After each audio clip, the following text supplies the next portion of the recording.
Every day, millions of Californians are suffering from preventable diseases linked to the consumption of sugar-sweetened beverages. For example, people with diabetes are 2 to 4 times more likely to have heart disease or a stroke. Almost 30% will experience damage to their eyes that could result in a loss of vision. And tens of thousands will lose limbs based on our statistics dating back to 2010. Over 70,000 amputations were performed on American adults with diabetes, amounting to 60% of the non-traumatic lower limb amputations in the country. Diabetes is the 7th leading cause of death in the U.S. and a contributing cause in countless others.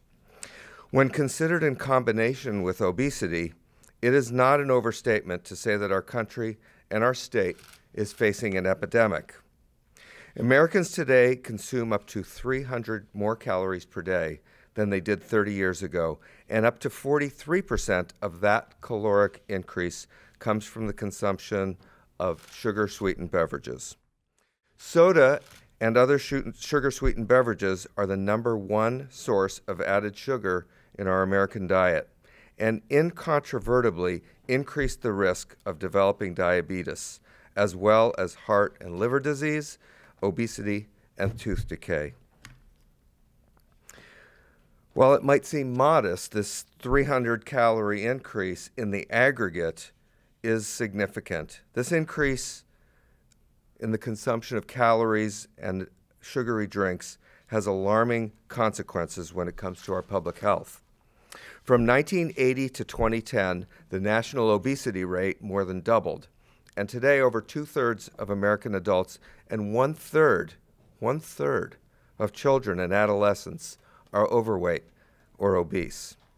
The rising obesity rate has also been accompanied by a staggering increase in the rate of type 2 diabetes. In California, 2.4 million individuals have been diagnosed with diabetes, making up over 8% of the state's population, and even more noteworthy, 11.4 million Californians have prediabetes, and many of them will be diagnosed with diabetes later in their life.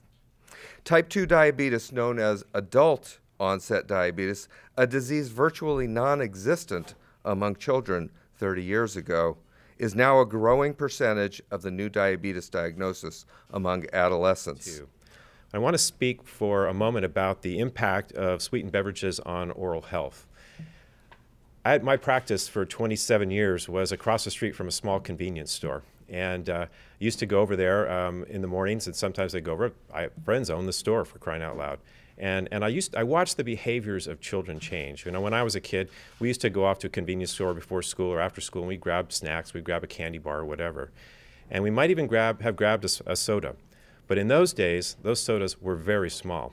Indeed, when sodas were first marketed, they were 8 ounces.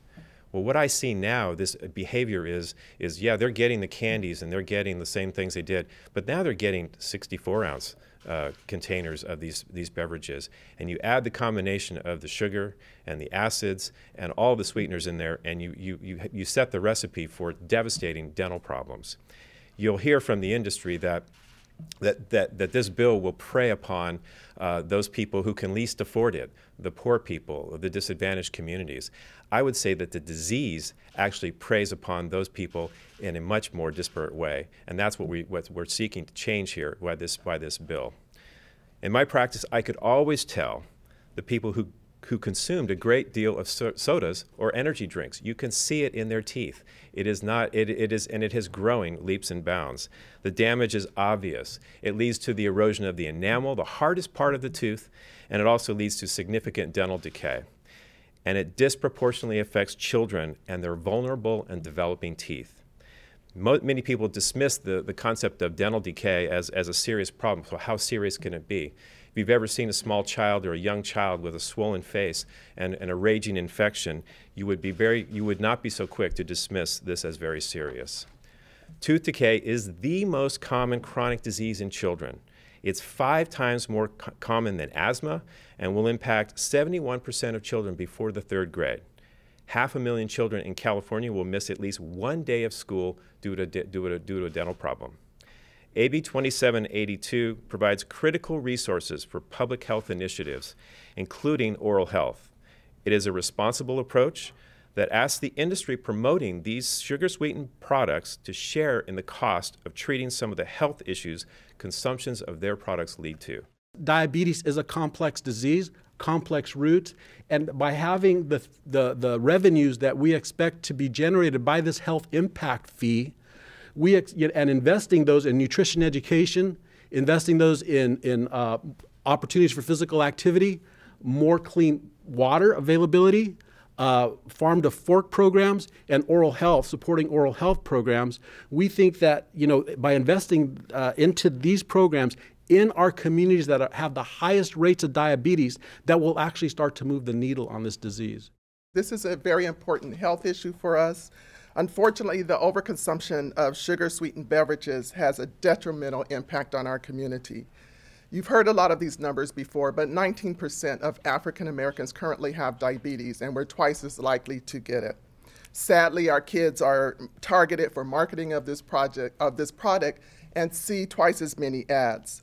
By the age of 2, African American children are 4.6 times more likely to consume a sugar-sweetened beverage. This is a critical disease that is impacting our communities. In the Asian American community, more than half of our diabetes remains undiagnosed. So it remains a hidden issue that we need to come forth and fight. 19 residents of the Central Valley die each day as a result of diabetes. Half of all Latino children born since 2010 will develop diabetes in their lifetime. These are our mothers, our fathers, our tios, our tias, our brothers and sisters. And I think that it is not uncommon to know the toll of the impact that this illness is having, certainly in my family. I was in the 6th grade when I began helping my grandmother do insulin injections. My tia lost her toes, she lost her foot, she lost her leg. She was buried in pieces as a result of the diabetes complications that she had. We are not only losing our loved ones and our family members, we're losing the future for our children. And to say that the situation is alarming is an understatement. As this bill moves through the legislature, the industry undoubtedly will fight back. The public and my colleagues will hear countless arguments about why this bill is not necessary and why the overwhelming number of public health officials and scientists are all wrong. They'll tell us with little or no substantiation that the rise in obesity and diabetes can't be attributed to sugary beverages, to which I will respond by pointing to the vast scientific literature that clearly demonstrates that this link exists. There should be no debate about this any longer. The facts are in. They will tell us that this bill will hurt their industry and jobs, again, without substantiation. But the public will not stop drinking, will not stop purchasing drinks. What will happen is they will choose to purchase healthier alternatives. And these same companies already own most of those drinks. In response to these arguments and many others, I want to remind you all of another public health crisis that our country began coming to terms with decades ago. Americans in large numbers were consuming a product that could kill them. This product was marketed to adolescents and was a leading cause of preventable death. Despite widespread scientific evidence of its effects on human health, any effort to limit or tax its use was met, and is still met today, with fierce resistance from an industry who hired their own scientists to support their claims. Of course, that other product is tobacco, and as you know, as recently as last week, that battle continues. But I believe we've turned the corner on tobacco, and we need to get there faster on sugar-sweetened beverages. Of course, I recognize that there are differences between sugar-sweetened beverages and tobacco, but despite these differences, the policy discussions and industry response are astoundingly similar. It's taken our country and our state decades to act on behalf of the interests of our constituents on that issue, and I sincerely hope that we will be able to tell our children and our grandchildren that we did not let that happen again.